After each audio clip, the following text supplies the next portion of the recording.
Bonjour et bienvenue pour ce nouveau page à page consacré au 7e numéro de X-Men par Jed McKay et Paco Diaz. Et oui, Ryan Stegman ne dessine pas ce 7e numéro, vous le savez, ils travaillent en binôme.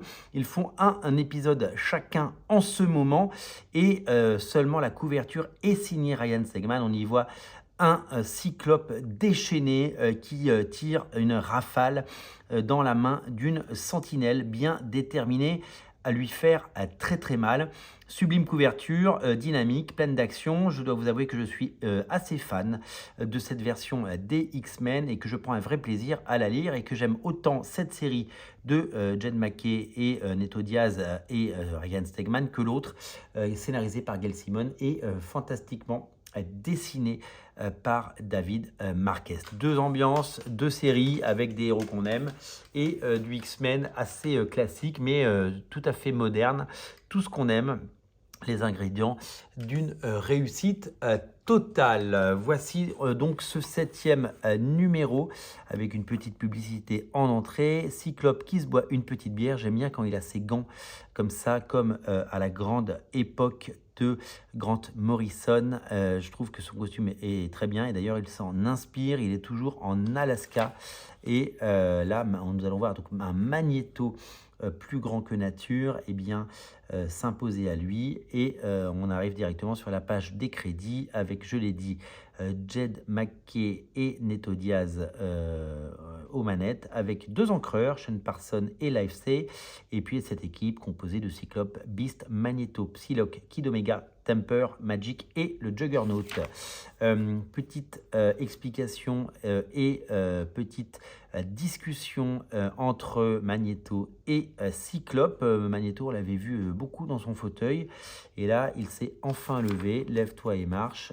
Petite discussion sur un coucher de soleil. Ce sont des moments précieux dans les X-Men quand ils s'opposent parce que philosophiquement, ils ne sont pas d'accord, mais que ils habitent ensemble et qu'ils arrivent à aller au-delà de leurs différences. Donc, on retrouve évidemment les personnages. Et là, que se passe-t-il? Une menace, eh bien, semble arriver. Oui, une sentinelle les attaque. Une sentinelle sauvage, wild sentinelle. C'est une sentinelle élevée dans les bois, élevée dans la forêt, avec des aliments bio et une alimentation saine. Et c'est une sentinelle bien déterminée à les défoncer. De l'autre côté, eh bien, nous retrouvons Temper qui, elle également, eh bien, se souvient d'une sentinelle. Petit hommage à John Cassaday, disparu beaucoup trop tôt. Il a dessiné, vous le savez, Captain America, les Uncanny Avengers, Union Jack, les Astonishing X-Men, Star Wars. Il est parti beaucoup trop tôt, c'était un très très grand. S'ensuit une scène d'action qui s'annonce dantesque avec Magneto et Cyclope main dans la main. Ce dessin est très très chouette. Sachez que Neto Diaz, je suis allé faire un tour sur son site, vend ses planches originales parce qu'il dessine de façon artisanale, hein, de façon mécanique. Donc ce sont des pages qui sont faites au crayon et il vend ses planches. Les prix ne sont pas ouf parce que c'est pas encore la grande star qu'il va certainement devenir. Pour le moment, j'ai pas eu de coup de cœur. Moi, vous savez comment je fonctionne quand je m'achète des planches, j'en achète quelques-unes par an. J'ai pas eu de coup de cœur. Typiquement, ça, j'aime bien, par exemple, mais le reste de la pose, j'aime un petit peu moins. Donc voilà, mais peut-être qu'un jour, j'aurai un coup de cœur. Ça, j'aime bien, par exemple. Je vais aller voir si elle est en vente parce qu'elle est super chouette, cette planche. Elle est vraiment, vraiment très agréable.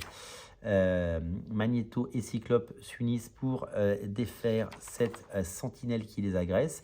Petite publicité pour Kid Pool et Spider-Boy parce que évidemment il y a des pubs dans les comics en version originale. Cyclope qui tire une rafale et qui évidemment eh bien, touche la sentinelle. Le rédactionnel qu'on aime beaucoup parce que ça parle des différentes séries, des séries qui vont en sortir, la couverture de X-Men numéro 8 que vous voyez là, qu'on reverra certainement à la fin, la checklist avec les épisodes.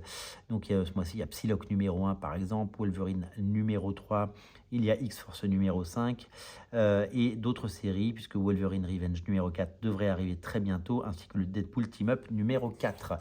On continue, petite publicité, le code digital que je n'utilise jamais.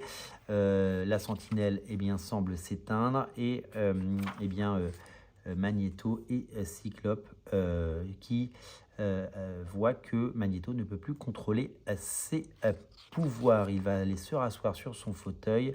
Cette page est très bien. J'aime beaucoup la nouvelle visière de Cyclope et j'aime bien la façon dont Neto Diaz le dessine. C'est vraiment super chouette. Nous sommes toujours avec Temper qui donc protège cette jeune fille qui a des pouvoirs, puisque comme vous pouvez le voir, eh bien, elle peut se transformer. Sera-t-elle une menace? Je ne sais pas. Le fauve se fait agresser et se fait, semble-t-il, eh bien, kidnapper. Et puis la suite sera à découvrir dans le 8e épisode, puisque on voit Rogue Malicia foutre une baigne à un cyclope et il en perd ses yeux. C'est le crossover qui s'appelle Raid on Graymalkin. Donc le crossover, alors c'est pas un énorme crossover, donc ça va.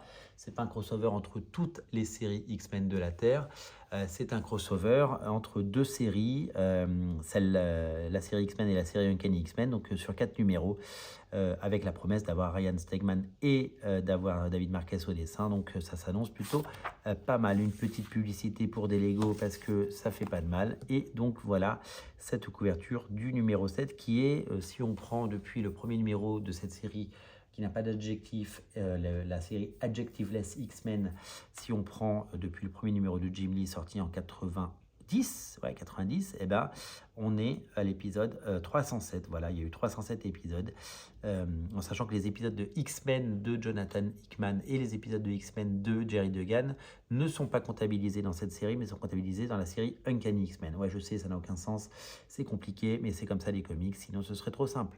Merci à tous d'être aussi nombreux à regarder ces pages à pages. Merci d'être aussi nombreux à regarder Radio Comics, l'Actu Comics, les In the Pocket, tous les formats, toutes les émissions qu'on vous propose à longueur de semaine. Merci d'être aussi nombreux et moi je vous dis à très bientôt pour de nouvelles aventures et surtout pour de nouveaux pages à pages. Je vous dis à très bientôt, salut.